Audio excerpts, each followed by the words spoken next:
une agence sénégalaise des études spatiales et on a le projet spécial CENSA qui est au ministère de l'Enseignement supérieur.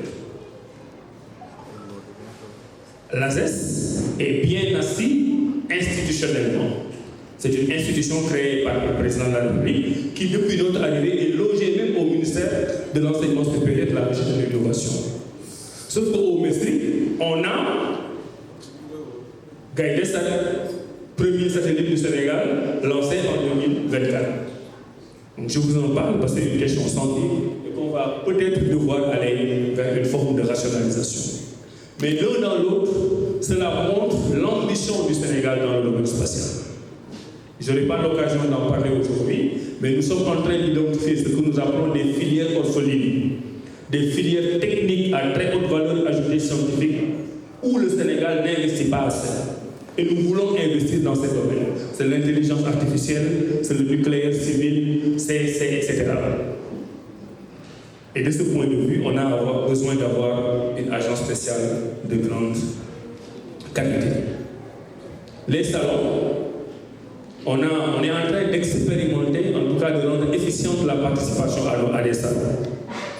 Le premier salon, c'est le salon de Genève, en Suisse, sur l'innovation et les inventions. C'est le premier salon au monde sur les questions d'invention. Avant notre arrivée, il y a des Sénégalais qui y allaient individuellement, qui gagnaient des prix de façon autonome.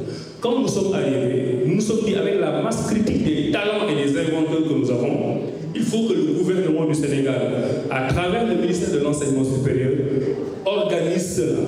Et nous avons fait un appel à candidature transparent, où nous avons organisé une équipe nationale du Sénégal. Nous avons sélectionné 12 candidats qui sont allés à Genève. Encore une fois, c'est ce qui se fait de mieux dans le monde en termes d'invention. C'est à Genève qu'on a l'Organisation mondiale de la propriété intellectuelle qui travaille avec l'Organisation africaine de la propriété intellectuelle. C'est là où on enregistre les brevets, c'est eux qui ont mis ça en place, c'est eux qui ont les critères pour déterminer la scientificité d'une invention qui mérite un brevet reconnu au niveau international. C'est là où sont allés nos inventeurs. C'est là où nos inventeurs ont eu des médailles d'or, des médailles d'argent et des médailles de bronze. Salués par le président de la République dans un communiqué du Conseil des ministres. Quand nous sommes revenus sur ce salon, nous nous sommes dit non seulement il faut continuer à investir dans les sciences et l'innovation, mais nous pourrions nous-mêmes organiser au Sénégal la première édition d'un salon de l'innovation pour que le Sénégal soit le hub de l'innovation, au moins en Afrique noire francophone. Et nous y travaillons. Le deuxième salon, c'est l'univers salon dont je vous ai parlé tout à l'heure. Inédit, audacieux, 20 000 visiteurs en 3 jours. Des bacheliers qui sont venus de toutes les régions du Sénégal pour venir voir l'offre académique qu'on leur présente. Donc voilà en gros les questions d'enjeux dans les différentes universités que je vous donne de façon plus. Maintenant, toutes ces questions sont sérieuses et le comité de pilotage ici présent va travailler sur la base de 8 commissions.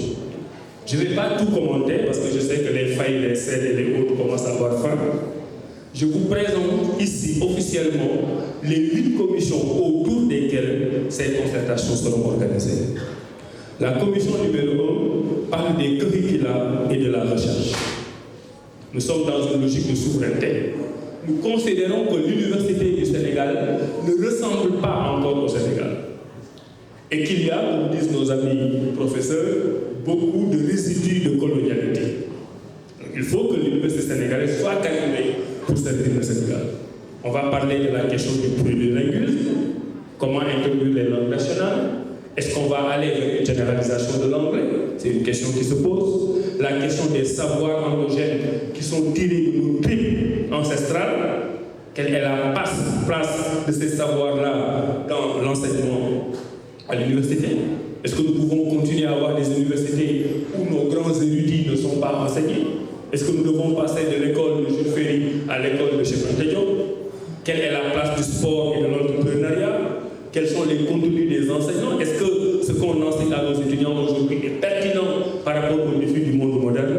Toutes ces questions-là vont être traitées au niveau de la commission numéro 1.